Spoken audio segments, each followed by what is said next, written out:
Si nous devions donner un titre à ce que nous allons, ce que le Seigneur va nous dire ce matin,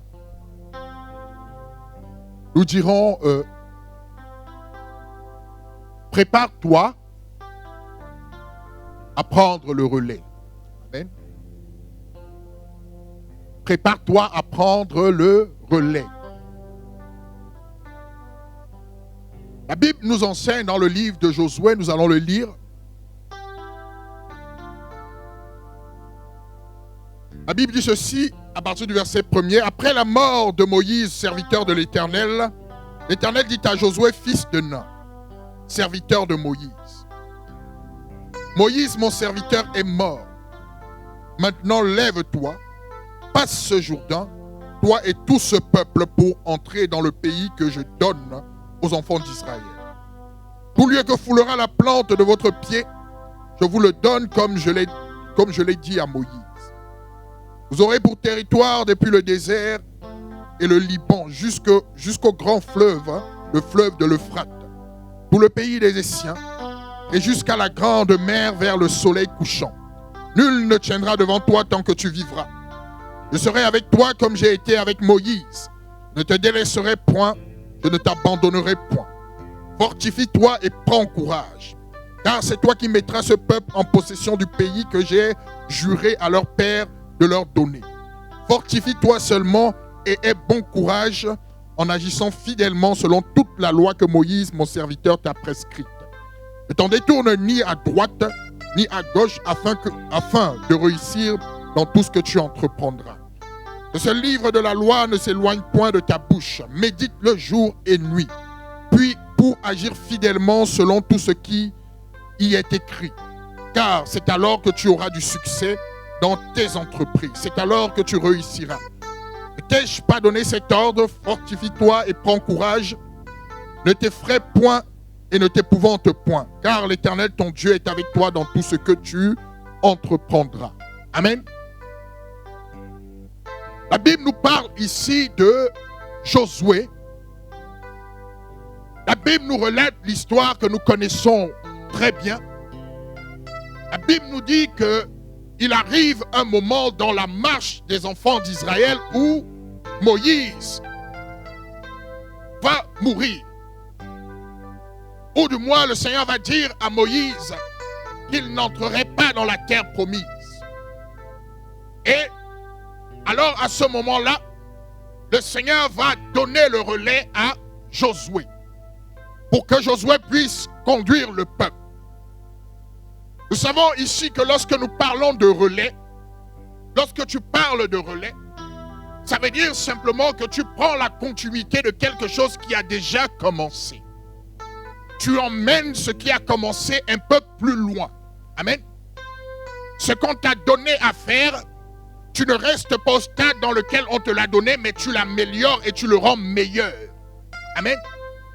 Et la Bible nous enseigne ici que parmi toute la masse, parmi tous les enfants d'Israël, il va choisir Josué. Pourquoi il va choisir Josué? C'est la question que nous devons nous poser ce matin, de savoir pourquoi, parmi une multitude d'enfants, parmi une multitude de personnes, parmi une multitude de serviteurs de Moïse, pourquoi le choix de Dieu s'arrête sur Josué? Amen. Il commence ici, il dit à Josué, il dit, après la mort de Moïse, serviteur de l'Éternel, l'Éternel dit à Josué, fils de Nun, serviteur de Moïse. Amen. La Bible nous parle ici, la Bible nous dit, après la mort du serviteur de Dieu, alors Dieu va parler à un autre serviteur. Amen. Il va parler au serviteur cette fois-ci de Moïse. Amen. Il dit, mon serviteur est mort, mais il dit, toi, fils de Nun, serviteur de Moïse.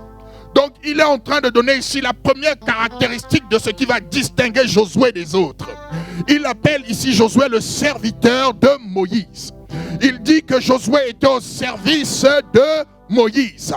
Et vous savez, dans les temps passés ou même dans certains endroits, lorsqu'on parle de serviteur, on parle réellement de celui qui est au service d'eux. Vous voyez, vous savez, ici dans les comment on appelle ça, dans les dans les pays dits modernes, la notion de serviteur est une notion que les gens ne connaissent pas réellement. Les gens ne connaissent pas la notion de serviteur réellement. Pourquoi? Parce que ici, de manière générale, ce qu'on a appris aux gens, c'est toujours de s'opposer même à ceux qui les gouvernent. Amen. De manière générale, on va dire ici que tout le monde, nous sommes dans des États plus ou moins démocratiques. Et dans ces États-là, chaque personne a le droit de dire ce qu'il veut, de la manière dont il veut à ses gouvernants. Mais à la vérité, à l'époque, cela ne se passait pas comme cela. Lorsque un responsable était parmi des personnes, il avait des serviteurs, et les serviteurs étaient totalement à son service, ils se dévouaient pour lui. Amen.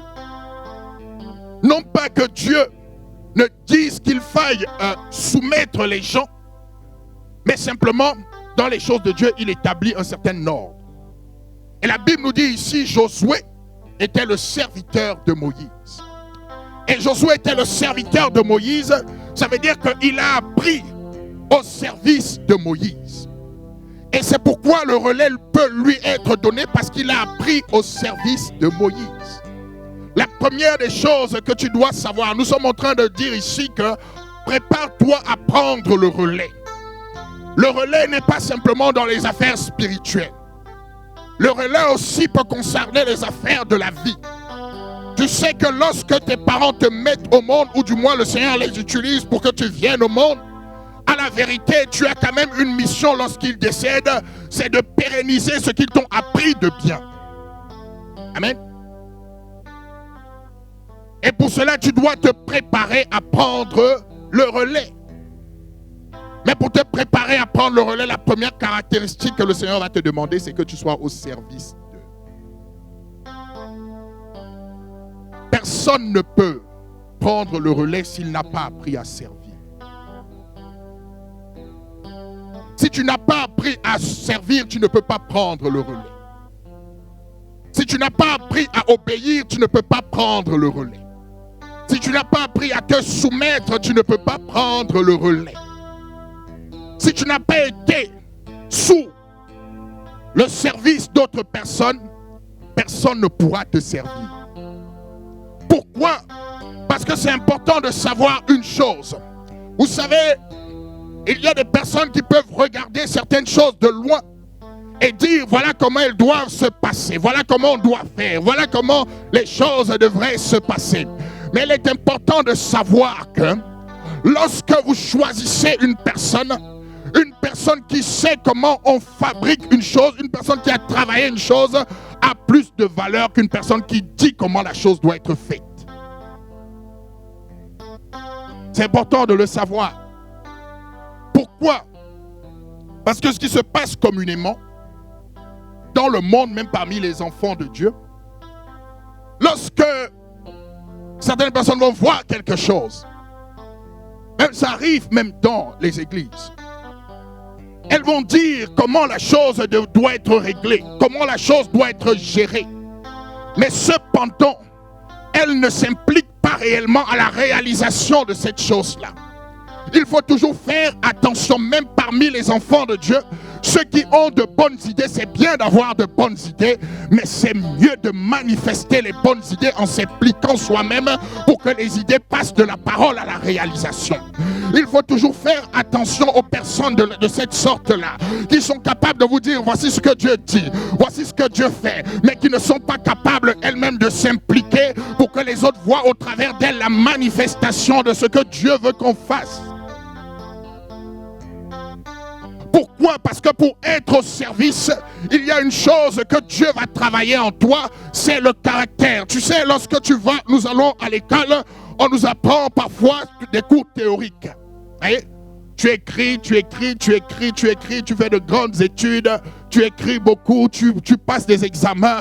Mais le jour où tu rentres dans une entreprise, je t'avoue que beaucoup des choses que tu as écrites ne te servent à rien.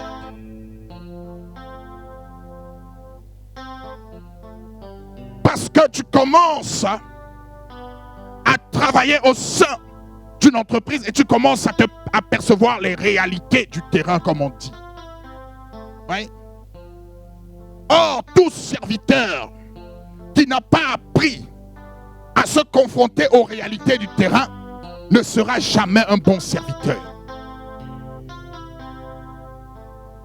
Si tu veux prendre le relais dans l'œuvre de Dieu, si tu veux prendre le relais dans les choses de Dieu, tu es obligé de te confronter au terrain. Tu es obligé de te confronter à la difficulté. Tu es obligé de te confronter à la présence des frères au moment difficile. Tu es obligé de te confronter. Pourquoi? Parce que Dieu bâtit ton caractère au travers de l'épreuve.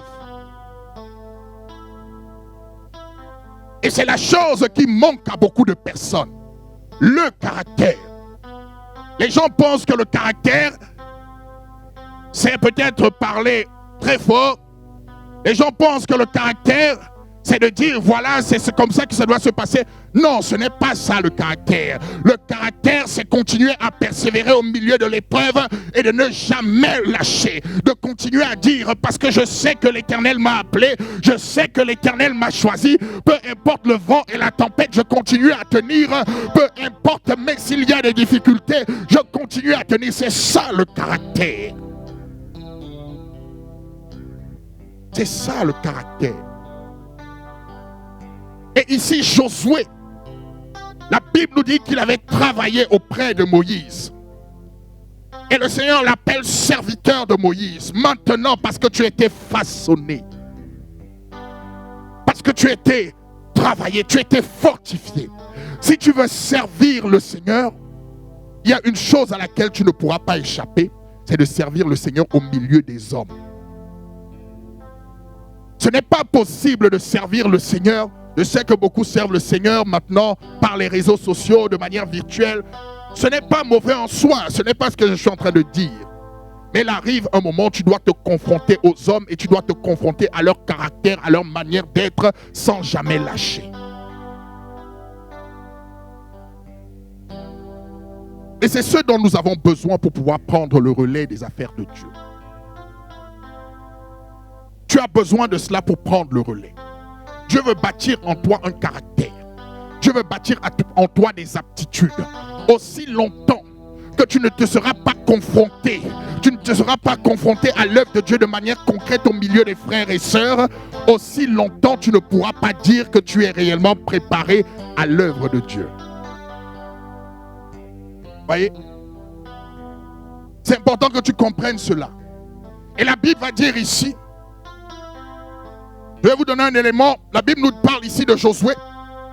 Où est-ce que son caractère était bâti? Comment est-ce que son caractère était bâti? Ouvrons nos Bibles dans le livre d'Exode 32.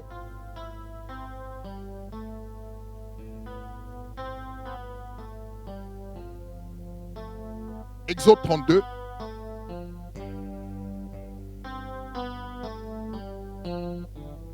Nous allons voir un autre serviteur.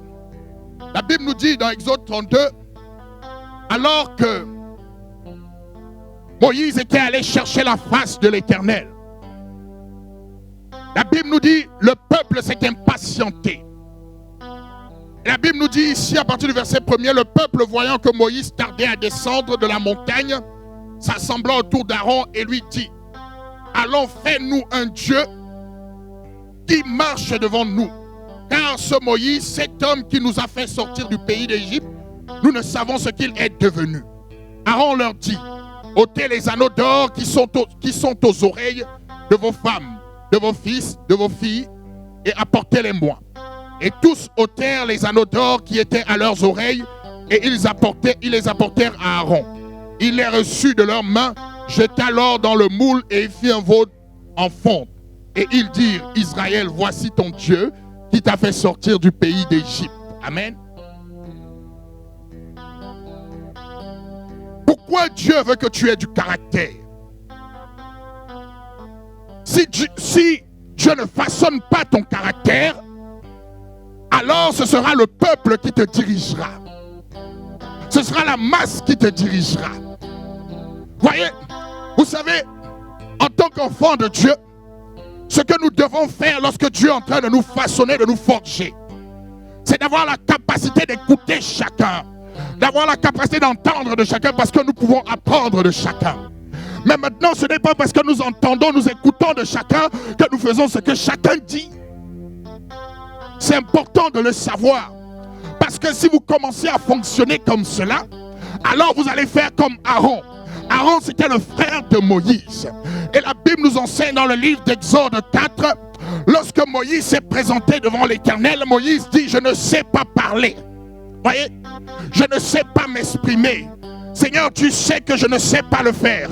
Et le Seigneur va lui poser la question, Moïse, qui a créé la langue? Qui rend muet, qui rend aveugle, qui rend sourd?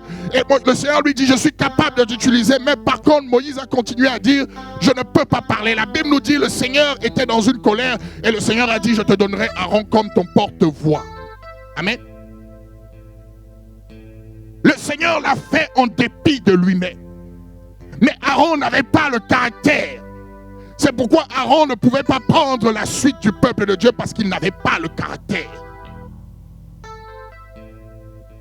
Lorsqu'il a commencé à ressentir une pression, la pression du peuple, la pression des hommes, qui lui disent cet homme est parti, alors qu'il était là, lorsque le Seigneur l'emmenait devant le Pharaon et qu'il jetait le bâton à terre et que ce bâton se transformait en serpent.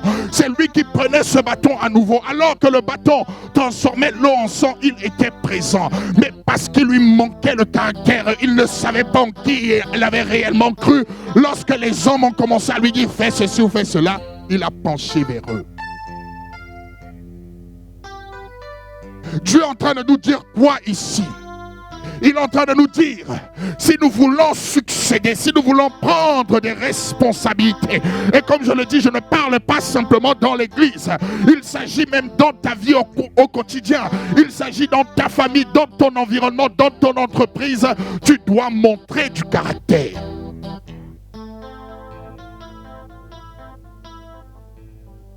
Amen. C'est important de le savoir. Mais ce caractère est façonné dans l'épreuve. Voyez, Moïse, la Bible nous dit qu'il avait été éduqué dans toute la science des Égyptiens. Moïse avait grandi dans un palais. On dit souvent, peut-être dans le siècle présent, on pourrait dire qu'il avait grandi avec une cuillère en or dans la bouche. Il avait tout ce dont il avait besoin. Mais qu'est-ce que le Seigneur fait? Le Seigneur le fait sortir d'Égypte. Et pendant 40 ans, il va à Madian. Et pendant 40 ans, le Seigneur le forme.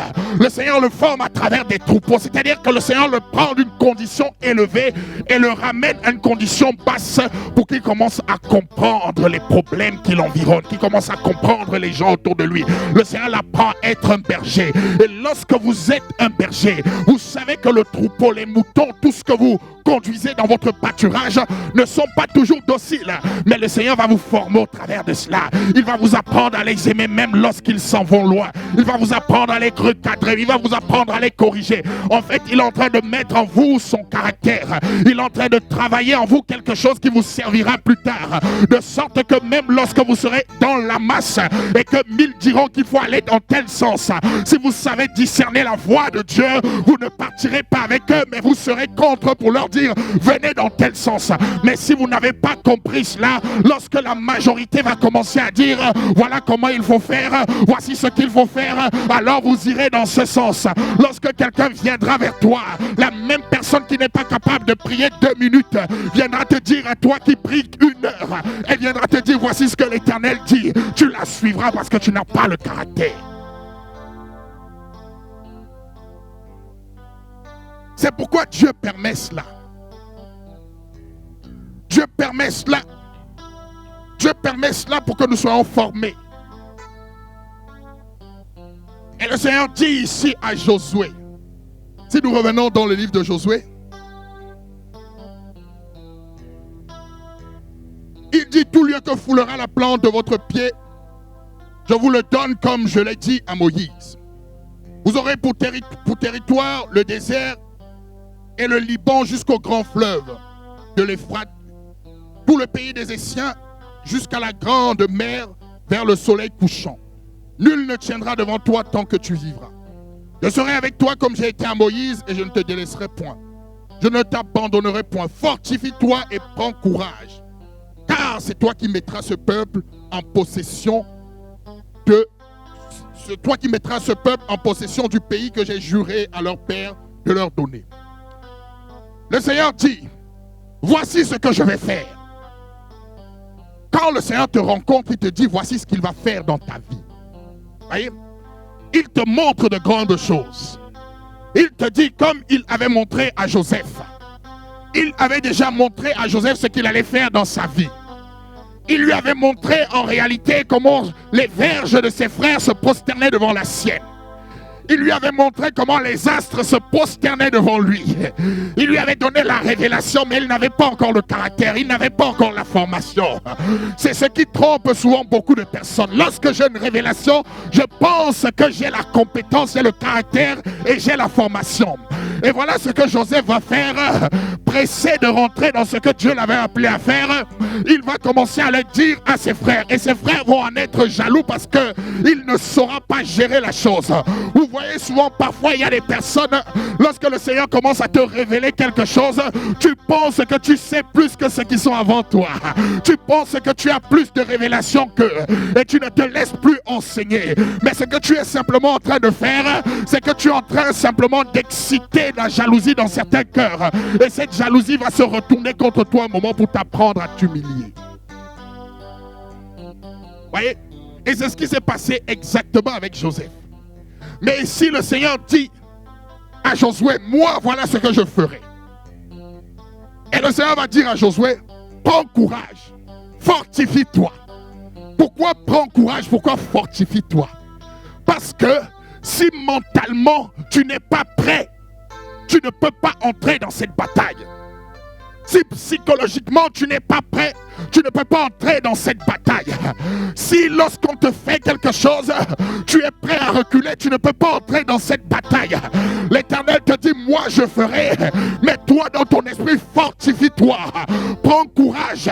Pourquoi tu prends courage? Parce qu'il y aura de l'adversité. Pourquoi tu prends courage? Parce qu'il y aura des combats. Pourquoi tu prends courage? Parce qu'il y aura des moments difficiles. Il dit, moi je réaliserai, mais fortifie-toi. En d'autres termes, travaille ta mentalité. Travaille ta mentalité. Nous vivons dans un monde où très peu de personnes ont une mentalité solide. Pourquoi? Parce qu'ils n'ont pas appris, surtout parfois ceux qui sont au service de Dieu, ils n'ont pas appris à travailler leur mentalité.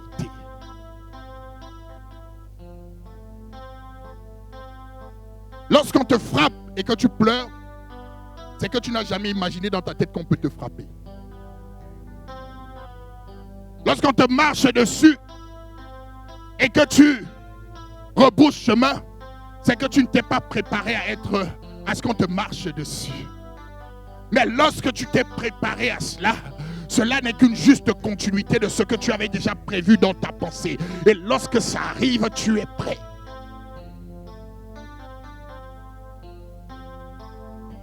Il y a parfois des personnes, des frères et sœurs, j'entends parfois des discours qui disent, oui, il n'y a pas ceci, il manque ceci, il manque cela. C'est un constat qui peut même être vrai. Mais ce n'est pas ce que Dieu attend de toi. Dieu attend de toi celui qui prend le relais d'apporter, d'être un pourvoyeur de solutions. Celui qui est capable de dire, voilà telle situation.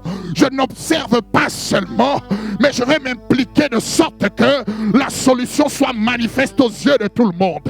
Mais si tu regardes de loin, en réalité, tu penses être capable de le faire, mais si on te mettait dans les mêmes conditions, tu n'aurais pas la force de faire quoi que ce soit. Et moi, je viens d'un endroit où les gens aiment beaucoup le football. Et il y a des gens, ils n'ont jamais porté un short, mais sont capables de te dire comment le joueur doit jouer. Il y a des gens, ils ne savent pas comment courir, ils dorment du 1er au 31, ils n'ont jamais fait un exercice physique, mais sont capables de dire voilà ce qu'on doit faire dans cette position-là. Et c'est comme ça que nous sommes. Sache que si tu ne t'es jamais impliqué dans quelque chose, ne parle pas de cela. Parce que tu vois avec les yeux extérieurs, mais dès lors que tu es impliqué à l'intérieur, tu commences à voir différemment. Parce que tu commences à être mis au pied du mur. Et là, et c'est même pas la Bible. Il y a un proverbe qui dit c'est au pied du mur qu'on reconnaît le maçon. Amen. Tu peux tenir la truelle avec ta bouche, mais lorsqu'on va te la mettre dans la main, ça ne sera pas la même chose.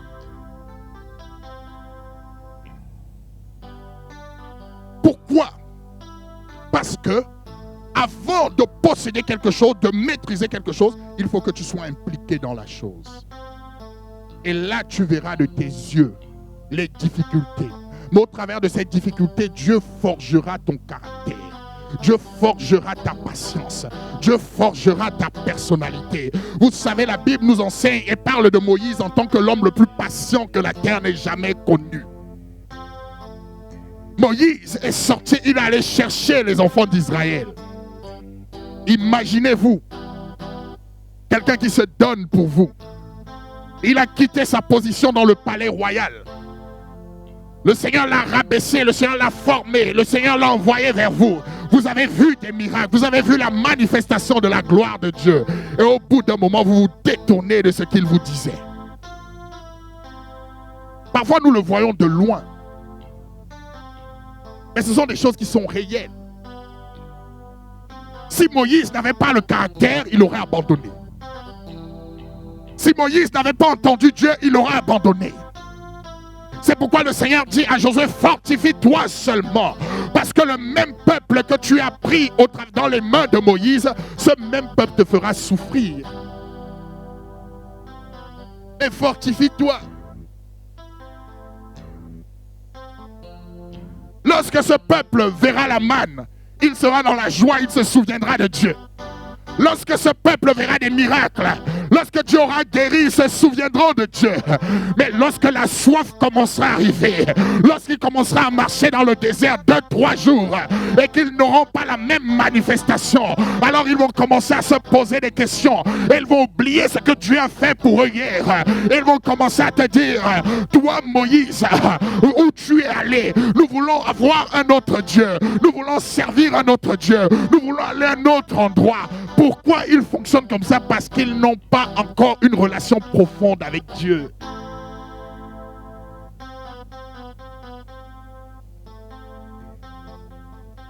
La maturité est quelque chose d'important.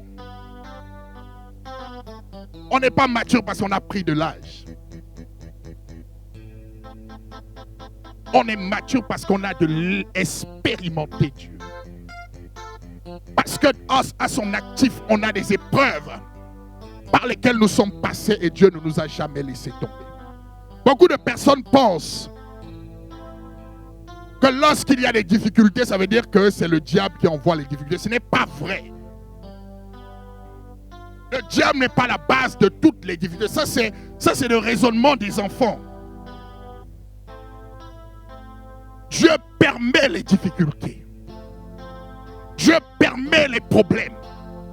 Dieu permet la souffrance pour former ses serviteurs, pour former ses servantes.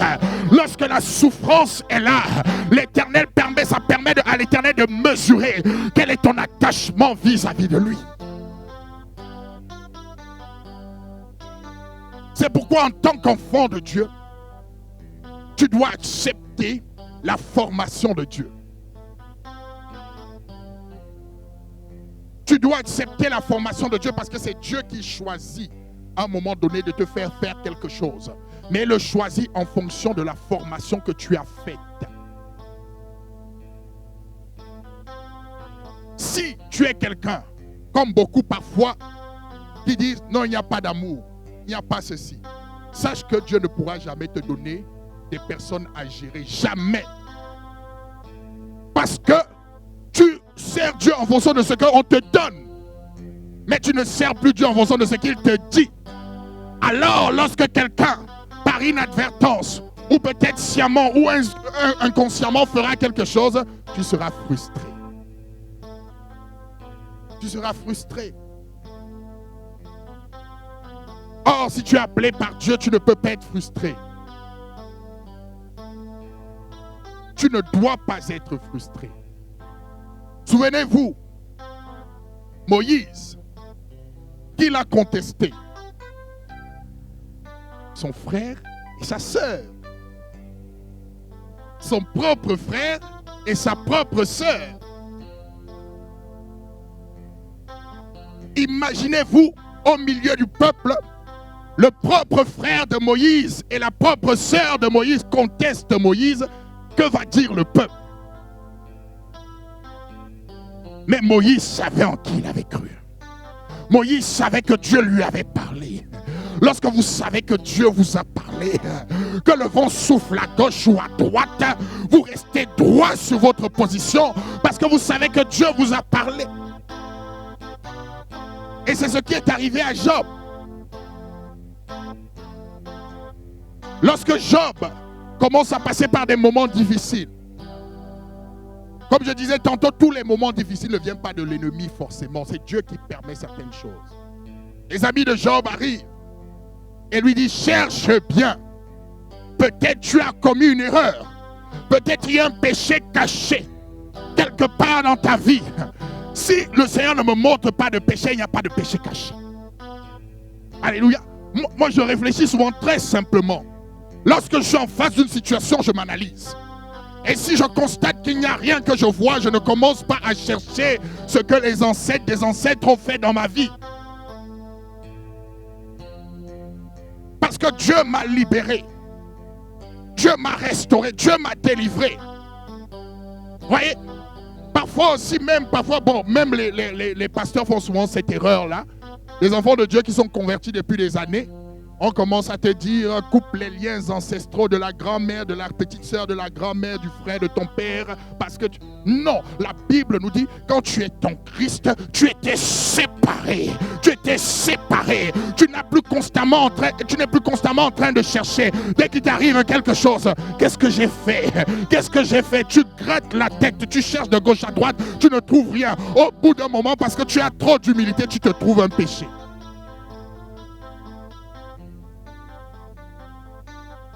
Alors que tu étais libéré par Dieu. Lorsque tu es dans une situation et tu te rends compte que tu es sincère devant Dieu, parce que la sincérité est importante aussi. Tu es sincère devant Dieu et tu dis au Seigneur, comme disait David, montre-moi s'il y a quelque chose en moi. Et si le Seigneur ne te montre pas, ne commence pas à chercher des choses qu'il ne t'a pas montrées. Ne commençons pas à chercher les choses qu'il ne nous a pas montrées. Pourquoi? Parce que ça crée de la culpabilité. Et il y a des enfants de Dieu comme cela, qui vivent dans la culpabilité de ce qu'ils ont fait hier, avant-hier. Pourtant, ils ont demandé pardon au Seigneur, ils se sont humiliés. Mais ils vivent toujours dans la culpabilité. C'est un joug que l'ennemi met sur toi pour t'empêcher de grandir. Amen. C'est un joug que l'ennemi met sur toi pour t'empêcher de grandir. Mais tu dois grandir. C'est impératif que tu grandisses. La Bible lui dit donc, ici, fortifie-toi et prends courage, car c'est toi qui mettras ce peuple en possession du pays que j'ai juré à leur père de leur donner. Fortifie-toi. Fortifie-toi. Prends courage. Et qu'est-ce qu'il va dire par la suite? Il dit, fortifie-toi seulement et aie bon courage en agissant fidèlement selon toute la loi que Moïse, mon serviteur, t'a prescrite. Ne t'en détourne ni à droite ni à gauche afin de réussir dans tout ce que tu entreprendras. Il dit ici, médite la loi. Donc il est en train de dire ici, si tu veux être quelqu'un qui prend le relais, sois quelqu'un qui a des principes. Sois quelqu'un qui a des principes. Pourquoi? Parce que la loi va asseoir en toi des principes. La connaissance de Dieu, le fait de te rapprocher de Dieu, va mettre en toi des principes. Vous savez, beaucoup d'entre nous n'arrivons pas ou ne réussissons pas à faire certaines choses parce que nous n'avons pas de principes. Vous voyez? Il y a des choses. Tu te dis, je ne peux plus faire ceci. Tu te fixes un principe. Je ne peux pas me permettre de ne pas être dans la présence de Dieu. Ça, c'est un principe. Pourquoi? Parce que si tu veux être quelqu'un qui prend le relais, quelqu'un qui doit courir pour la prochaine génération, il faut que la prochaine génération trouve en toi un exemple. Il faut qu'il puisse regarder ton parcours et regarder en disséquant ton parcours, puisse dire voilà ce qu'il nous a apporté, voilà ce qu'il nous a enseigné, voilà ce qu'il nous a donné comme valeur, qu'il puisse le faire. Mais comment peux-tu le faire si tu n'as pas de principe? Tu dois avoir des principes.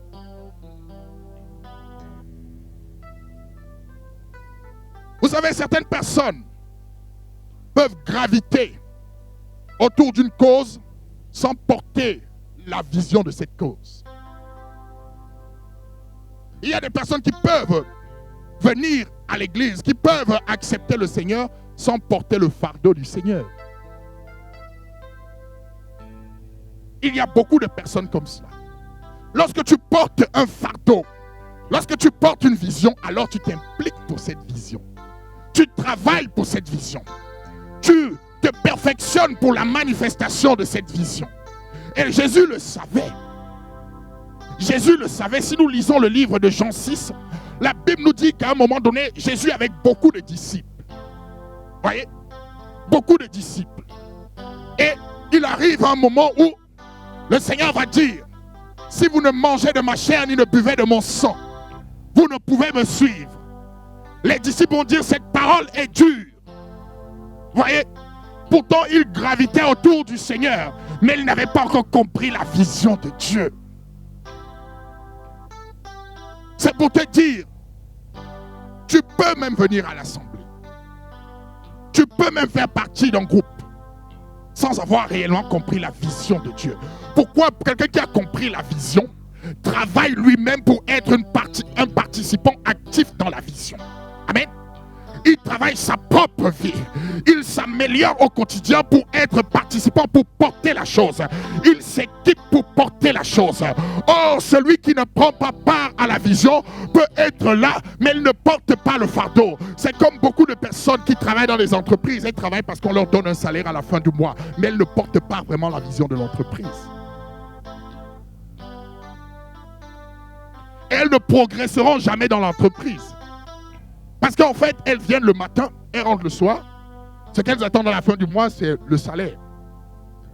Mais dans leur esprit, elles ne réfléchissent pas sur comment est-ce que l'entreprise peut s'améliorer. Comment est-ce que je peux participer avec mes idées. Comment est-ce que je peux mettre des choses en place pour que l'entreprise grandisse. Et les personnes qui portent le fardeau, lorsqu'elles commencent à faire cela, il est naturel que ce soit elles qui vont relayer les personnes qui conduisent l'entreprise aujourd'hui.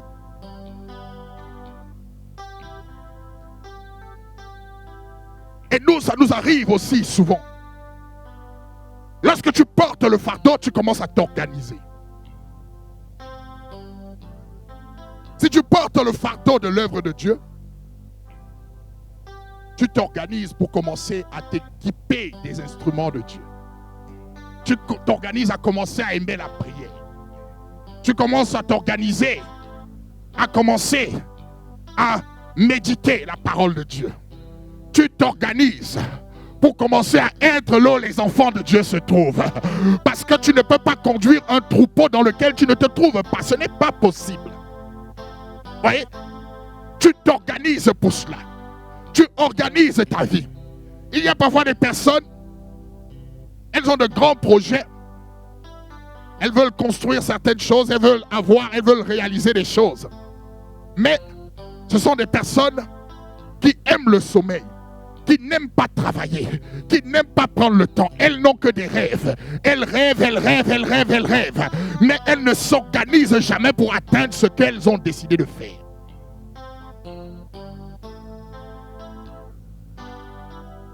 Tu veux réussir dans les affaires que le Seigneur te met à cœur. Le premier ennemi que tu dois bannir, c'est le sommeil. Si tu dors plus de 8 heures, 8 heures c'est énorme même déjà. Tu dors plus de 8 heures par jour, ton cœur est grave. Ton cœur est grave si tu dors plus de 8 heures par jour. Normalement, quand tu veux réussir quelque chose, tu dois dormir maximum 6 heures par nuit. Maximum. maximum. Il y a des gens, pour eux, c'est 6 heures, il est malade. Tu ne peux pas réussir si tu aimes le sommeil. Tu dois commencer à te fixer des principes dans ta propre vie si tu veux obtenir les choses de Dieu. C'est pourquoi le Seigneur dit à Josué ici, médite ma parole, mets certaines choses en place jour et nuit. Et c'est ainsi que tu réussiras dans tout ce que tu entreprendras. Si tu ne mets pas ces principes en avant, si tu essaies d'entreprendre quelque chose, tu échoueras. Parce qu'il n'y a pas de principe. Il faut des principes. Le Seigneur t'a appelé, gloire au Seigneur. C'est une bonne chose. Mais ce n'est que l'appel. Il faut que tu travailles cet appel-là. Il faut que cet appel-là soit aiguisé au milieu des frères et sœurs. Il faut que tu apprennes à être blessé. Il faut que tu apprennes à être déçu. Il faut que tu apprennes à ce qu'on te méprise. Il faut que tu apprennes à ce que tu sois regardé bizarrement. Il faut que certaines personnes interprètent ce que tu dis. Il faut que les gens interprètent mal ce que tu dis. Et alors, là, tu seras formé. Voyez? La Bible nous parle, le Seigneur ne veut pas des mercenaires pour son troupeau, pour son œuvre. La Bible nous dit que lorsque le mercenaire est là et qu'il y a quelqu'un qui s'avance, le mercenaire s'enfuit parce qu'il n'a pas peine du troupeau. Et vous voyez, Jésus était totalement conscient de cela. Ses disciples avaient besoin d'être formés. Lorsque dans Jean 6, les autres sont partis, il va regarder les autres, il va leur demander, mais pourquoi restez-vous? Jésus n'était pas intéressé par le nom. Ce n'est pas ce qui l'intéressait. Il voulait avoir des hommes et des femmes qui soient solides. Parce qu'il sait qu'une maison avec de solides fondements est plus résistante qu'une maison avec de multiples fondements qui n'ont pas de valeur. Donc l'Éternel va s'entourer de 12 disciples. Et même parmi ces 12-là, il y en avait encore un qui devait accomplir une mission pour qu'on ne dorme pas sur nos lauriers. Vous voyez? C'est-à-dire que parfois nous pensons que nous avons passé un cap, il n'y aura plus de problème. Mais la vie chrétienne est une vie de problème du premier jour au dernier jour. C'est une vie de problème. Mais c'est une vie de victoire aussi. C'est une vie où nous remportons des victoires. C'est une vie où nous expérimentons Dieu. Lorsqu'il y a des problèmes, le Seigneur le permet, mais le Seigneur nous donne de plus grandes victoires. Le Seigneur nous permet de l'expérimenter davantage. Et donc le Seigneur va faire quoi? Il va s'entourer de ses 12 disciples. Et même parmi ces 12, il va encore en choisir 3. Parfois, les personnes sont étonnées dans l'assemblée, ils vont voir certaines personnes qui vont par exemple être proches du responsable ou proches des responsables. Et ça va les rendre malades. Mais pourquoi lui, pourquoi elle, pourquoi ceci, cela? Approche-toi de Dieu et tu comprendras. Attache-toi à Dieu et tu comprendras. Pourquoi? Parce que, comme nous disions tout à l'heure, quand tu as compris l'œuvre de Dieu, tu ne choisis pas les personnes en fonction de ce qu'elles disent, en fonction de la manière dont elles paraissent, mais tu regardes de manière importante ce qui est à l'intérieur d'elles-mêmes, tu regardes la loyauté qui est à l'intérieur d'elles-mêmes. Et alors là, tu t'entoures de ces personnes. Amen. C'est important de le savoir. C'est important de le savoir. Et il faut aussi savoir que ce n'est pas parce que tu t'entoures de ces personnes que tes personnes ne te décevront jamais.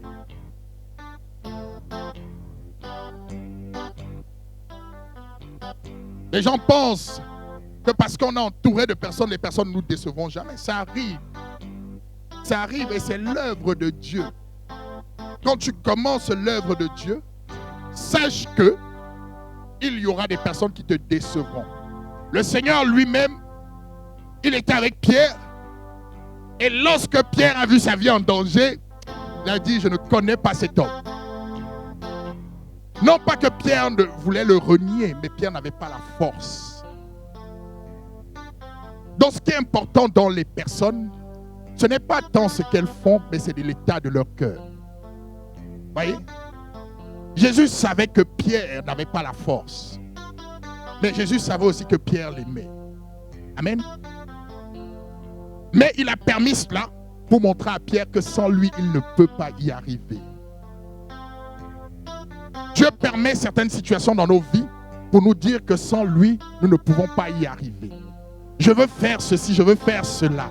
Mais sans lui, tu ne peux pas y arriver. Hein? Pour que tu puisses y arriver, il faut que tu t'attaches complètement à lui. Il faut que tu fasses un avec lui. Amen. C'est important que tu comprennes cela. C'est important que nous comprenions cela. Le Seigneur nous le dit parce qu'il sait que nous vivons dans des temps difficiles, dans des temps compliqués, où chacun d'entre nous a besoin de comprendre cela. Chacun d'entre nous a besoin de se dire, si je veux accomplir quelque chose, il faut que j'accepte. Si je veux prendre le relais de quelque chose, il faut que j'accepte d'être au service, d'être un serviteur. Si on ne t'a jamais dit, prends le balai et balai, tu ne sauras pas dire aux autres, prends le balai et balai. Pourquoi? Parce que comme on ne te l'a jamais dit, imaginons que tu n'aies jamais été frustré. Ce qui va se passer, c'est que si on te donne une responsabilité, tu ne sauras pas la mener parce que tu ne sais pas ressentir ce que les autres sentent. Et lorsqu'on t'a dit une fois, prends ce balai, balai rapidement. Quand ton cœur est frustré, tu te dis, ah, ça m'a blessé, je ne le ferai pas pour les autres. Et tu as appris. Tu as appris. Parce que lorsque tu apprends, la meilleure manière d'apprendre, c'est d'apprendre par l'épreuve. La meilleure manière d'apprendre, c'est d'apprendre par l'expérience.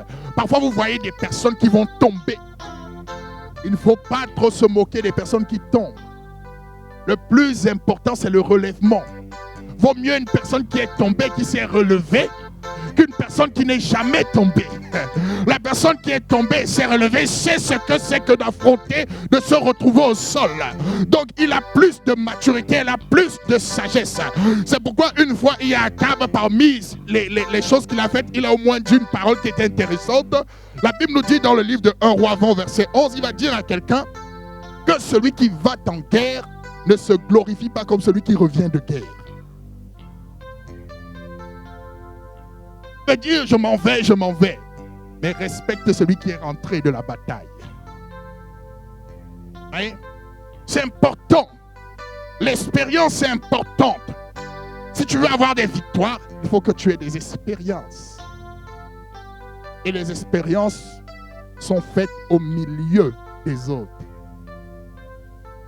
Au milieu des enfants de Dieu. Au milieu de la famille. Au milieu de ton environnement, de ton entourage. Pour te permettre de grandir et de consolider ce que Dieu a mis en toi. Voyez? Ce que Dieu a mis en toi. Pourquoi? Parce que si tu ne forges pas ton caractère, ce qui va se passer, c'est que tu vas déprimer. Tu vas déprimer. Vous savez que nous sommes dans le pays de la dépression. Voyez? Le pays où tout le monde est dans la dépression. Les enfants de Dieu ont des psychologues. Ils voient des psychologues. Je ne suis pas en train de dire que je ne suis pas en train de jeter la pierre. Hein. Mais je dis qu'à la vérité, si tu commences à t'attacher à Dieu, il va travailler ton caractère de telle sorte que tu n'aies plus besoin de cela. Amen. Parce que Dieu restaurera. Parce que l'âme est quelque chose de délicat aussi. L'âme est quelque chose de très très délicat. Et parfois quand l'âme est détruite, quand l'âme a été blessée, il peut avoir multiples raisons, bien évidemment. Mais simplement, lorsque tu viens à Christ, commence à te rapprocher davantage de Dieu. Et Dieu va restructurer ton âme. Il va travailler ton âme. De sorte que tu n'iras plus dépenser de l'argent chez qui que ce soit. Parce que Dieu lui-même aura restauré ton âme. Parce que les psychologues que vous voyez, eux-mêmes, ils ont leur psychologue.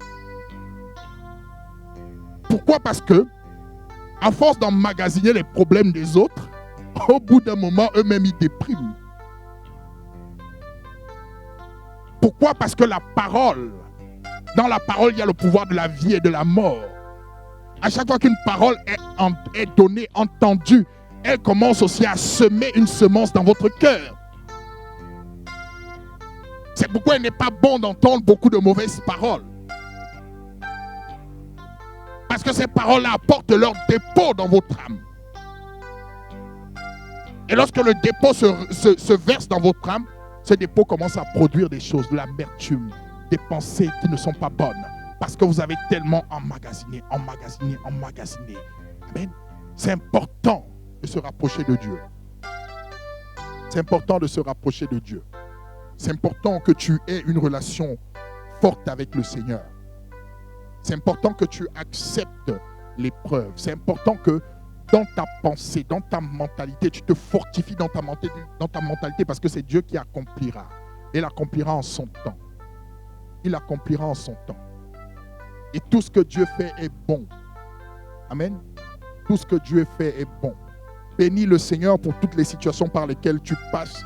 Apprends à servir. Apprends à te dire, je dois marquer ma génération. Je dois marquer mon temps. Je dois payer le prix. Dieu m'a appelé seul. Il ne m'a pas appelé avec un frère. Il ne m'a pas appelé avec une sœur. Il ne m'a pas appelé avec un époux. Il m'a choisi tout seul à un moment donné. Et il m'a amené dans sa maison. Alors je vais me disposer personnellement pour lui plaire. Et Dieu mettra tous les éléments en place pour me former. Et lorsque je serai formé, il me relèvera. Il me révélera plutôt comme il a révélé David. Alors qu'on voyait un autre roi, Dieu avait son roi. Les hommes peuvent voir un autre roi, mais Dieu a son roi, Dieu a sa reine, Dieu a ses enfants, Dieu sait en qui il a investi. Laisse Dieu investir en toi. Laisse Dieu investir en toi. Mais Dieu n'investit pas en toi selon toi ce que tu veux. Et c'est l'un de nos problèmes majeurs. Nous pensons que Dieu fait ce que comme on veut. Dieu doit nous bénir quand on veut. Dieu doit nous exempter des problèmes quand on veut. Non, il y a des moments où Dieu doit te donner des problèmes. Il y a des moments où Dieu doit te couvrir de problèmes. Parce qu'à ce moment-là, quand il te couvrira de problèmes, tu te rappelleras de lui et tu iras le chercher. Voyez? Donc c'est pourquoi, lorsqu'un enfant sort de la maison comme le fils prodigue, lorsque je parle d'un enfant, je parle au sens général, hein, comme le fils prodigue, parfois, il ne faut pas essayer de le retenir pour le laisser aller dehors. Parce que dehors, tout ce sur quoi il s'appuyait va commencer à s'effondrer. Parce que lorsque Dieu vous aime, Dieu va tout mettre en place pour vous ramener à lui. Tu comptais sur ton travail, Dieu va prendre le travail. Tu comptais sur quelqu'un, Dieu va enlever cette personne. Tu comptais sur tes propres forces, Dieu va te rendre faible. Et lorsque tu ne pourras plus crier à qui que ce soit, dans ton esprit, tu te souviendras soudainement qu'un jour Dieu t'avait fait du bien. Et tu commenceras à crier à lui à nouveau. Et il te ramènera. Il te ramènera à lui. Tu viendras peut-être en rampant. Pourquoi il te permettra de venir en rampant? Pour que les autres voient ce qui peut arriver lorsqu'on s'éloigne de lui. Tu vois, les autres regarderont et diront, ah, je n'ai pas envie d'être dans la même situation. Parce que Dieu enseigne au travers de toutes les situations. Lorsque quelqu'un est perdu, lorsque quelqu'un s'est éloigné de lui, il peut ramener la personne dans un état calamiteux pour que toi tu regardes et que tu prennes crainte et tu te dises, je ne commettrai pas la même erreur. Pour que tu te rappelles que ton Dieu est en même temps un feu dévorant. Il a la capacité de renverser. Il a la capacité de corriger ses enfants. De sorte que lorsque tu voudras faire quelque chose qui n'est pas la gloire de son nom, tu te souviendras du frère et de la sœur. Tu verras sa situation et tu diras, ah, je n'ai pas besoin, je n'ai pas envie de jouer avec Dieu. Parce que je sais ce qui peut arriver lorsqu'on joue avec Dieu. Vous voyez? C'est pourquoi Dieu permet des choses. Dieu permet des choses. Mais ce que le Seigneur veut nous enseigner ce matin, c'est d'être fort, de nous fortifier. Fortifie-toi seulement, ne t'ai-je pas dit?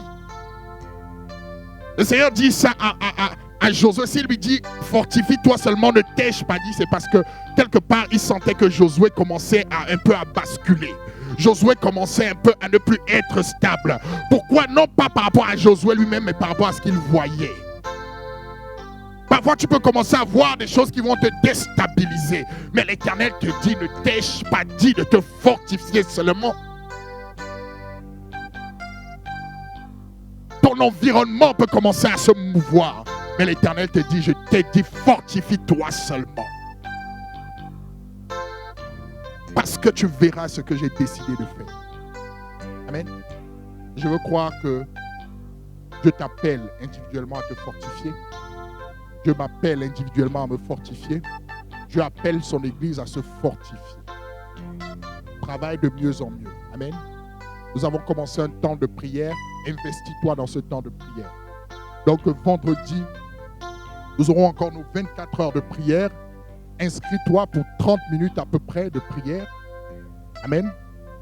Inscris-toi dès maintenant pour que nous puissions prier. Nous avons besoin de prier et de prier sans cesse. C'est important que nous le fassions. Amen. Est-ce que nous voulons nous tenir debout?